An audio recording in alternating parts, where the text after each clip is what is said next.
Assalamualaikum warahmatullahi wabarakatuh. Salam sejahtera untuk kita semua. Pada kesempatan kali ini kita akan membahas salah satu upacara yang ada di Minangkabau, yaitu Batagak Penghulu.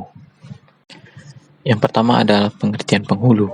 Penghulu adalah seorang pimpinan adat dalam masyarakat Minangkabau yang bertanggung jawab melindungi anak kemenakannya. M. Sayuti di dalam Pengetahuan Adat Minangkabau tahun 2000 mengatakan bahwa penghulu adalah seorang pimpinan adat dalam kaum atau sukunya yang selalu berusaha untuk kepentingan anak kemenakan dan masyarakatnya. Selanjutnya yaitu ada Batagak Penghulu. Batagak Penghulu adalah pengangkatan seorang pimpinan adat dalam satu kaum bagi masyarakat Minangkabau. Upacara tersebut bertujuan untuk memberitahukan kepada masyarakat di selingkungan negari bahwa pemimpin baru telah dilantik atau diangkat. Untuk mengangkat seorang menjadi pimpinan adat harus memiliki persyaratan tertentu, karena ia mempunyai tanggung jawab serta kewajiban-kewajiban yang harus dijalankannya sebagai pimpinan adat. Adapun dalam pepatah mengatakan tabantang tirai langit-langit takambang sipayong kunyang, bagi ba marawa basa, babuni tabuah larangan, manyawi tabuah nan banyak, tabuah Jumat manyudahi. Berpakaian adat batiru batuladan, memakai kehereang dengan gendeang, himbau nan biaso bahasa huti, adat nan samo bapakaikan. Darah samo dikacau, tanduk samo ditanam, daging samo dilapah, adat isi lembaga dituang. Pepatah ini menyiratkan bahwa upacara Batagak Penghulu adalah upacara adat kebesaran dengan segala kelengkapannya.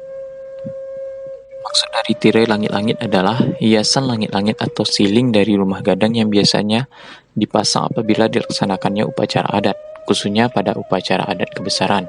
Selanjutnya itu ada payung kuning, adalah lambang dari raja-raja. Selanjutnya ada marawa, adalah lambang Minangkabau yang biasanya dipasang atau dipakai ketika berlangsung upacara adat. Dalam upacara adat juga dibunyikan tabuah atau beduk untuk memberitahu kepada khalayak ramai bahwa sedang berlangsung upacara adat Batagak Penghulu.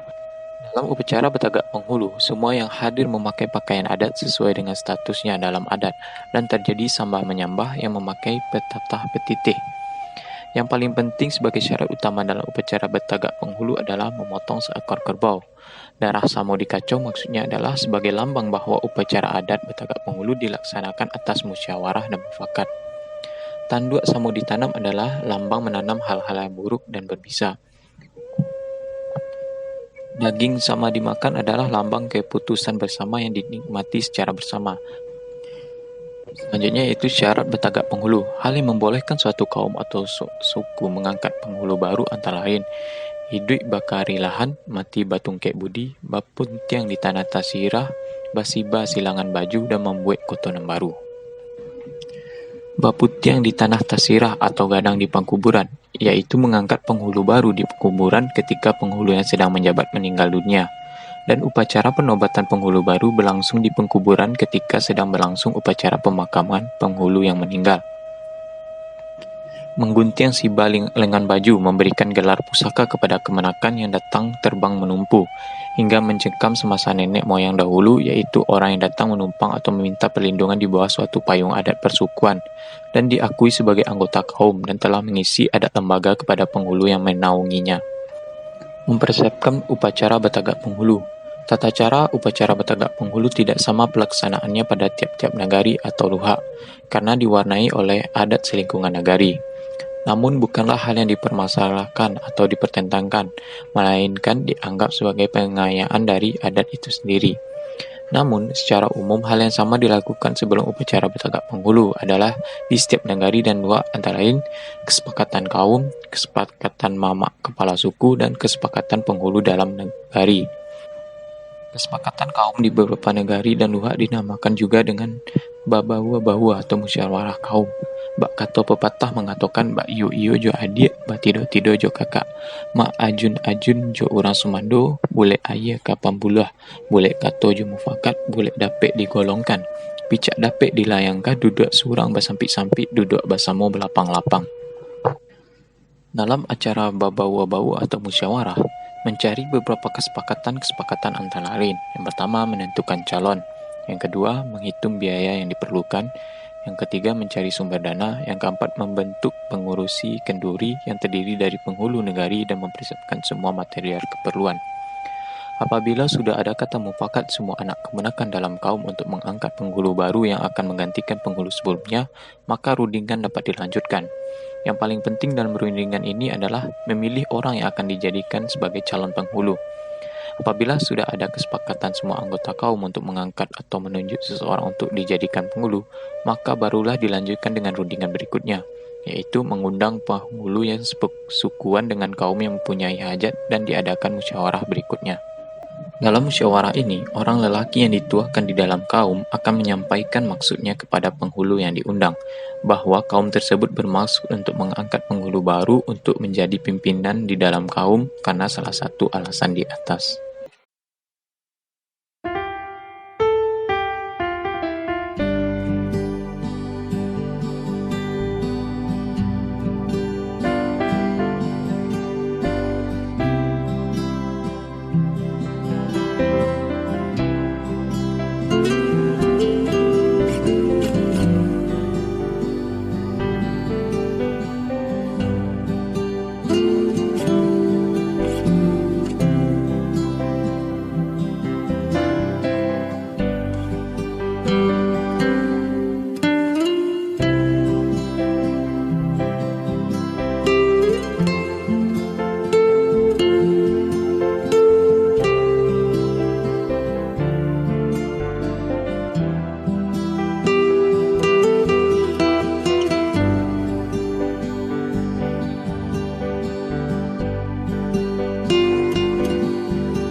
Sayang bawang joga abang lalu bala mandi sayang salam nanja samba lalu salam kembali iyo kembali basaratu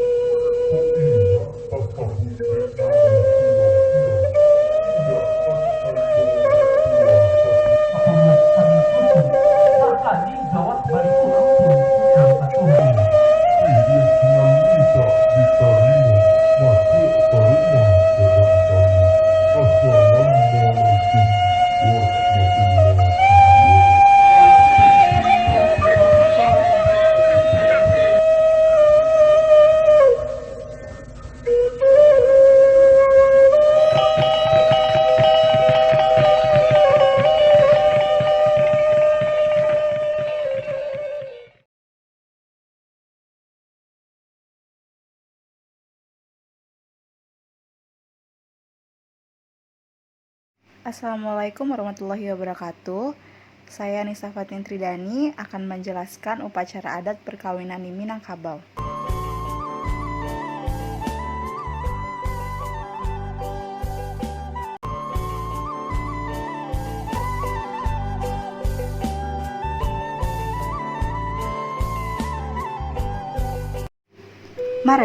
Marese adalah tahapan pertama yang dilakukan dalam pernikahan adat Minang. Pihak keluarga perempuan akan mendatangi pihak keluarga laki-laki. Pihak keluarga dari perempuan yang berpengalaman akan mencari tahu apakah calon laki-laki cocok dengan calon perempuannya. Mereka juga akan membawa buah tangan ke pihak keluarga laki-laki sebagai simbol sopan santun. Manimang dan batimbang tando, tahapan ini dilakukan oleh pihak keluarga perempuan untuk meminang calon laki-laki. Apabila diterima, mereka akan melakukan batimbang tando atau bertukar simbol sebagai pengikat perjanjian dan tidak bisa diputuskan secara sepihak. Biasanya yang ditukarkan adalah benda pusaka seperti keris, kain adat atau benda lainnya yang memiliki nilai sejarah bagi keluarga. Mahanta Sirya. di mana mempelai meminta izin atau memohon doa restu kepada mamak-mamaknya, saudara ayah, kakak yang telah berkeluarga, dan sesepuh yang dihormati. Calon mempelai perempuan diwakili oleh kerabat perempuannya yang telah berkeluarga dengan cara mengantar sirih. Sedangkan untuk calon mempelai laki-laki membawa selapah yang berisi daun nipah dan tembakau dengan tujuan untuk memberitahukan dan memohon doa rencana pernikahannya. Biasanya keluarga yang didatangi akan memberikan bantuan berupa tenaga dan biaya untuk pernikahan sesuai kemampuan. Ritual ini memiliki tujuan untuk memohon doa dan memberitahukan rencana pernikahan. Babako Babaki, acara ini akan diadakan beberapa hari sebelum acara akad nikah berlangsung. Babako berarti pihak keluarga dari ayah calon mempelai perempuan dan pihak keluarga ini ingin menunjukkan kasih sayangnya dengan ikut memikul biaya sesuai kemampuannya. Acara ini dimulai dengan calon mempelai perempuan dijemput dan dibawa ke rumah keluarga ayahnya. Di sana para tertua akan memberikan nasihat. Dan keesokan harinya, calon mempelai perempuan akan diarak kembali ke rumahnya, diiringi keluarga pihak ayah dengan membawa berbagai macam barang bantuan tadi. Perlengkapan yang disertakan biasanya berupa sirih lengkap, nasi kuning singgang ayam, antaran barang yang diperlukan calon mempelai perempuan seperti seperangkat busana, perhiasan emas, lauk pauk yang sudah dimasak maupun yang masih mentah. Malam Bainai, acara ini dilakukan pada malam sebelum akad nikah. Bainai menjadi ritual untuk melekatkan jasil tumbuhan daun pacar merah di kuku calon pengantin. Tradisi ini memiliki makna sebagai ungkapan kasih sayang dan doa restu para sesepuh keluarga mempelai perempuan. Lalu terdapat juga air yang berisikan keharuman 7 bunga, daun inai tumbuk, payung kuning, kain jajakan kuning, kain simpai, dan kursi bagi calon pengantin. Calon pengantin perempuan pun dibawa keluar dari kamar diapit teman sebayanya dengan menggunakan baju tokoh dan bersunting rendah. Selanjutnya akan berlangsung acara mandi-mandi secara simbolik dengan memercikkan air harum 7 kembang oleh para sesepuh dan kedua orang tua. Selanjutnya kuku calon pengantin perempuan pun diberi inai. Saat inai dipasang maka akan diiringi syair tradisi Minang. Manjapuik Marapulai, acara ini menjadi ritual paling penting dalam prosesi pernikahan adat Minang. Prosesi bermula dari calon pengantin laki-laki dijemput dan dibawa ke rumah calon pengantin perempuan untuk melangsungkan akad nikah. Lalu pada acara ini pun akan dilakukan pemberian gelar pusaka pada calon pengantin laki-laki sebagai simbol kedewasaan. Penyambutan di rumah anak daro. Tradisi menyambut kedatangan calon mempelai laki-laki di rumah calon mempelai perempuan merupakan momen meriah dan besar. Dilatari bunyi musik tradisional yang berasal dari talempong, keluarga mempelai perempuan menyambut kedatangan mempelai laki-laki. Berikutnya barisan dara menyambut rombongan dengan persembahan sirih lengkap. Para sesepuh perempuan menaburi calon pengantin laki-laki dengan beras kuning. Sebelum memasuki pintu rumah, kaki calon mempelai laki-laki diperciki air sebagai lambang mensucikan. Selanjutnya prosesi akad nikah. Akad nikah ini akan dilangsungkan sesuai syariat agama Islam, diawali dengan pembacaan ayat suci, ijab kabul, nasihat perkawinan, dan doa. Acara ini umumnya dilakukan pada hari Jumat siang.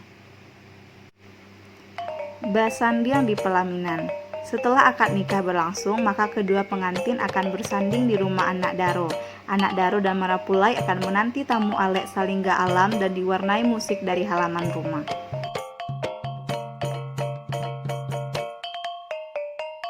Selanjutnya, memulangkan tando. Usai melaksanakan akad nikah, ada 5 acara adat yang lazim dilaksanakan.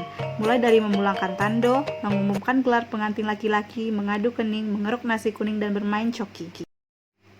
Malewakan Gala Marapulai, acara ini mengumumkan gelar untuk pengantin laki-laki sebagai tanda kehormatan dan kedewasaan. Berikut ini contoh dari malewakan gala atau tagak gala. Terima kasih. Gala yang ambo turunkan kepada keponakan amboku, yaitulah gala mama kepala parik kami yang sudah meninggal, yaitu Rajo Mage. Itu Rajo Mage yang diturunkan ke Dimboan di Labuhan Gadang katampe urang nanrami. Aku yo dia harus jawe bro. Kalau indak dijawe tumbuh kada cie. Sehari cegaknya yo setahun. Rajo Mage. Yo ambo. Yo ambo.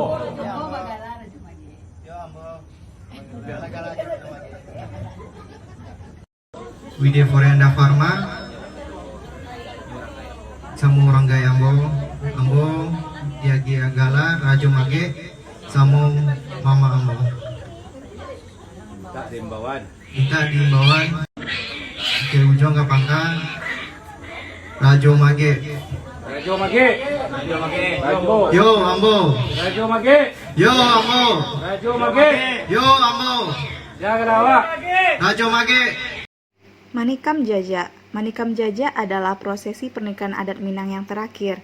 1 minggu setelah adat nikah, sang pengantin akan pergi ke rumah orang tua serta nenek mamak pengantin laki-laki dengan membawa makanan. Tujuannya untuk menghormati dan memuliakan orang tua serta nenek mamak pengantin laki-laki. Sekian yang bisa saya sampaikan tentang upacara adat perkawinan di Minangkabau. Terima kasih. Assalamualaikum warahmatullahi wabarakatuh.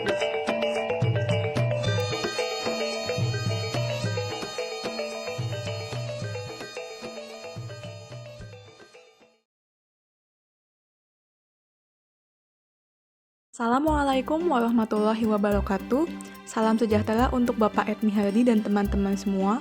Kali ini saya akan membicarakan tentang adat turun mandi dalam masyarakat Minangkabau. Adat turun mandi dalam masyarakat Minangkabau adalah upacara pemandian bayi yang baru lahir. Upacara ini merupakan perpaduan ajaran sunnah Rasul, akikah, dan adat Minangkabau. Maksud dari diadakannya upacara ini adalah merayakan kelahiran bayi yang baru lahir dan juga sebagai upaya wujud syukur kepada Tuhan Yang Maha Esa. Turun mandi juga merupakan momen mengumumkan hadirnya sebuah anggota keluarga baru dari sebuah klan, karena pada hari itulah sang bayi dan ibu yang baru melahirkan pertama kali diizinkan keluar rumah. Pelaksanaan upacara ini berbeda di berbagai daerah, seperti pepatah Minangkabau, lain lubuak, lain ikanyo, lain padang, lain ilalang, yang artinya di setiap daerah memiliki kebudayaan, adat istiadat, dan kebiasaannya masing-masing. Namun, esensi dari upacara ini tetap sama, yaitu supaya sang bayi diberkahi kehidupannya seiring bertambahnya dia dewasa. Mari kita membicarakan tentang teknis dilaksanakannya upacara turun mandi. Jadi, untuk tempat upacara itu sendiri dilaksanakan di sungai, tetapi sekarang sudah banyak yang melakukannya di rumah masing-masing. Lalu, setelah bayi dimandikan di sungai, bayi akan diarak kembali ke dalam rumah dan di sana akan dilaksanakan jamuan makan untuk para tamu. Untuk pelaku upacara sendiri, yang menyelenggarakan upacara itu adalah pihak bako. Jadi nanti rombongan bako akan membawa seserahan-seserahan dan perlengkapan yang diperlukan dalam upacara. Lalu yang kedua ada dukun beranak atau orang yang berjasa membantu proses persalinan sebagai orang yang membawa bayi untuk dimandikan. Lalu yang ketiga, bayi berumur 15 hari atau berumur hingga 40 hari. Jika bayinya perempuan, maka upacara dilaksanakan pada tanggal genap dan jika bayi laki-laki dilakukan pada tanggal ganjil. Hal ini berbeda dengan akikah biasa, yang mana dia bisa dilaksanakan sejak bayi itu lahir hingga dewasa, tetapi untuk upacara turun mandi khusus dilaksanakan untuk bayi yang baru lahir. Lalu yang keempat ada ibu bayi itu sendiri, yang baru merasakan diperbolehkan untuk keluar rumah pada saat upacara ini. Lalu yang kelima ada pengiring upacara, yang terdiri dari keluarga ibu dan keluarga bapak termasuk anak-anak. Lalu untuk kelengkapan upacara, sebenarnya kelengkapan upacara ini berbeda-beda di setiap nagari, tetapi saya dapat simpulkan beberapa benda-benda yang wajib digunakan dalam upacara. Yang pertama adalah batiah bareh badulang, yaitu semacam beras yang digoreng untuk disajikan kepada tamu-tamu. Lalu yang kedua ada parasopan, atau asap yang ditimbulkan oleh sabut kelapa yang dibakar. Juga ada ramuan dari daun galundo, daun secerek, dan daun kunyit. Jadi mereka semua nanti dibakar dan asapnya diberikan kepada sang bayi ketika sudah dimandikan supaya bayi tidak cepat kedinginan. Lalu yang ketiga adalah sigi kain burwak atau obor yang terbuat dari kain yang telah robek. Obor ini dibawa dalam pengiringan bayi dari rumah ke sungai dan bermakna supaya bayi tersebut nanti tidak ada halangan dalam menuntut ilmu di kedepannya. Lalu yang keempat ada tampang karambia tumbuah atau bibit kelapa yang siap tanam. Nanti bibit kelapa ini akan dihanyutkan dari hulu sungai dan ditangkap oleh ibu bayi di tempat bayi itu dimandikan. Bibit kelapa ini mencerminkan sebagai bekal sang bayi untuk tumbuh dewasa. Lalu yang kelima ada tangguak atau alat yang digunakan untuk menangkap ikan. Menggunakan tangguak nanti digunakan untuk mengambil 7 buah batu dari sungai untuk menanam kelapa tersebut. Batu-batu ini juga bermakna sebagai sebuah rezeki supaya sang anak tidak kekurangan rezeki di kemudian hari. Lalu yang keenam ada palo nasi, yaitu nasi yang terletak di paling atas, kemudian dilumuri dengan arang dan darah ayam. Fungsi dari palo nasi ini adalah untuk mengusir setan atau makhluk halus yang dapat mengganggu upacara. Nantinya palo nasi ini 2 piring akan diletakkan di perjalanan menuju sungai dan 1 dibawa ke tempat upacara berlangsung, yaitu di sungai tersebut. Sekarang kita bahas tentang pelaksanaan upacara. Jadi yang pertama kali disiapkan adalah barang-barang yang diperlukan untuk upacara. Salah satunya adalah mempersiapkan palo nasi. Jadi ketika palo nasi sudah disiapkan, bayi siap untuk diarak dari rumah menuju sungai. Bayi diarak dengan iring-iringan keluarga sang ibu dan keluarga sang bapak. Nah, ketika sudah sampai sungai, dukun bayi memulai proses turun mandi dengan memberikan aja daun sirih yang terbuat dari bawang merah yang dibakar, lalu diberi tanda seperti tanda salib di kening bayi. Kemudian bayi dimandikan. Tampang karambia tumbua dihanyutkan dan ditangkap oleh sang ibu dari hulu sungai. Setelah itu, menggunakan tangguak diambillah 7 buah batu. Setelah hal itu dilaksanakan, setelah bayi dimandikan, bayi kemudian diasapi supaya tidak mudah kedinginan. Lalu ketika bayi sudah diasapi dan diberi selimut, rombongan akan kembali ke rumah dan diadakan acara jamuan di rumah sekaligus syukuran. Ya, di sini mari kita lihat video tentang upacara turun mandi. Di sini saya pakai cuplikan dari video Si Bolang yang ada di Trans 7. Jadi ceritanya ini Si Bolang baru saja membuat beras yang digoreng untuk upacara turun mandi. Dan ini rombongan baru saja mau berangkat dari rumah.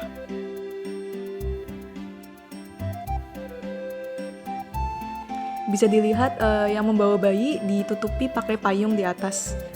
Juga rombongan diiringi oleh musik seperti rebana.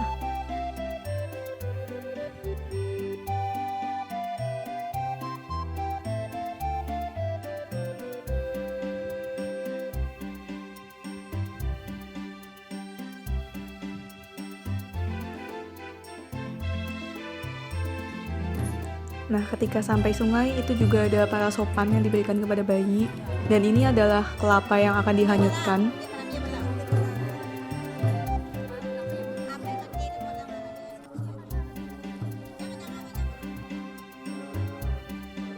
Nah, yang memandikan ini adalah dukun bayi karena dia yang tahu doa-doa apa yang akan dibacakan kepada sang anak.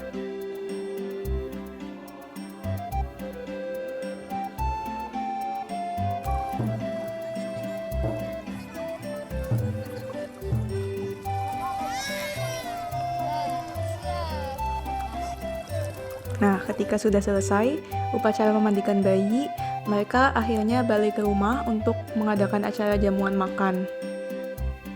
Mungkin hanya itu video dan materi yang dapat saya sampaikan tentang turun mandi. Ini ada sumber video yang saya gunakan, mungkin barangkali ada yang ingin melihat di YouTube. Silahkan. Terima kasih. Wassalamualaikum warahmatullahi wabarakatuh.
ternyata tempat persiapannya.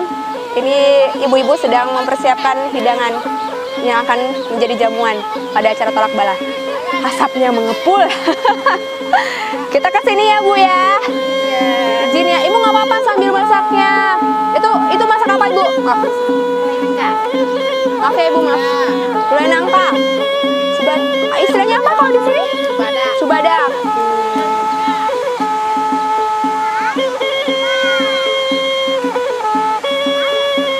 Sebagian besar bahan makanan yang diolah menjadi masakan ini ternyata berasal dari sumbangan para ibu loh pemirsa. Bentuknya bukan berupa uang, tapi bahan makanan yang mereka beli di pasar ataupun hasil panen kebun masyarakat sendiri. Jadi pisang muda ini adalah bahan untuk membuat gulai pisang. Harus muda supaya tidak terasa masam. Hasil bumi masyarakat sini. Nah ini namanya keladi, tapi masyarakat bilang kemumu. Ini juga diracik jadi masakan khas di sini. Sama juga di gulai. Jadi ternyata di balik masakan itu ada pantun khasnya, Bu Mirsa. Apa Bu tadi? Kemumu dalam semak. Kemumu dalam semak. Jatuh melayang selera. Jatuh melayang seleranya. Ya. Kemudian? Biarpun ilmu setinggi tegak. Biarpun ilmu setinggi tegak. Kalau tidak sembahyang apa gunanya? Kalau tidak sembahyang apa gunanya? Mantep nggak tuh? Luar biasa digulai tapi jadi makanan khas. Terima kasih Ibu. Keren.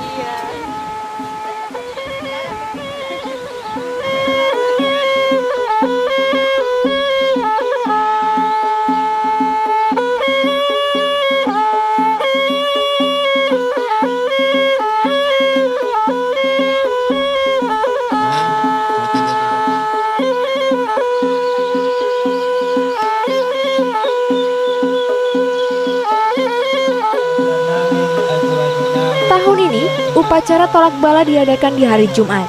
Karenanya usai sholat Jumat, satu persatu masyarakat dan tamu mulai berdatangan. Acara inti tolak bala diadakan di Bukit Biduak, Kanagarian Lumpo. Jamuan makan bersama menjadi acara pembuka dalam kearifan lokal tolak bala.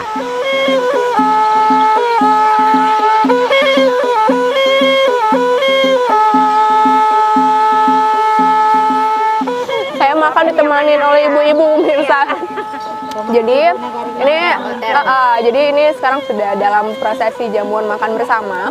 Kalau tadi saya perhatikan di awal, untuk jamuan ini diutamakan dulu kaum bapak atau kaum prianya untuk makan. Nah setelah semua tersedia dan terpenuhi, baru kaum ibu boleh makan. Jadi kita udah boleh makan ya Bu ya. Dan ini yang kita nikmatin ini berasnya adalah hasil dari panen Nagari Limau Gadang Lumpo. Kita nikmatin ya. Ayo Bu, kita makan lagi. Ibu-ibu nggak makan? Makan lagi. Lanjut ya Bu. Kabupaten Pesisir Selatan. Masyarakat Nagari Lumpo pesisir selatan memang sempat merasakan pasang surutnya gelaran tradisi ini. Belakangan setelah mendapat dukungan dari pemangku daerah setempat dan instansi pemerintahan yang membina mereka, tradisi doa bersama memohon keselamatan ini bisa berlangsung kembali. Illallah. Ya. La ilaha illallah. La ilaha illallah. La ilaha illallah. La ilaha illallah. La ilaha illallah. La ilaha illallah. La ilaha illallah. La ilaha illallah. Dipimpin oleh alim ulama, masyarakat dan tamu mengikuti prosesi utama, yaitu doa bersama. Prosesi dilakukan sambil berjalan dari satu titik ke titik lainnya, menyusuri pemukiman hingga melewati pematang sawah. Masyarakat berdoa memohon ridho Tuhan yang Maha Kuasa atas keselamatan nagari.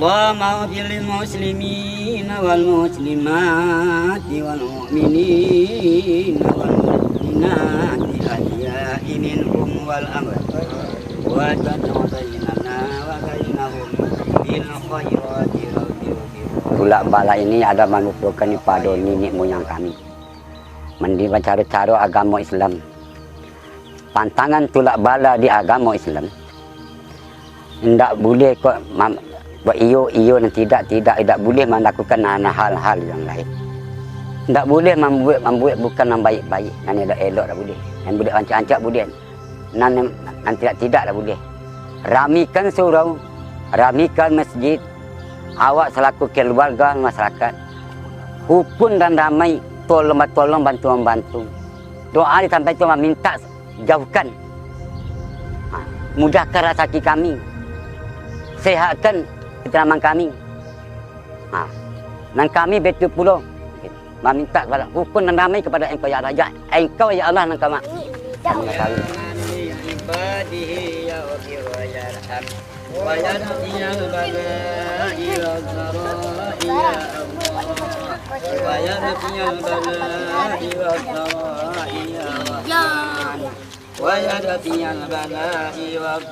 Jadi setelah selesai nanti tulak bala berturut-turut selama 3 hari, itu ada nanti diumumkan dari katakanlah itu dari alim ulama atau pemuka masyarakat bahwa kita semua masyarakat turun ke sawah dengan serentak membersihkan saluran banda atau irigasi.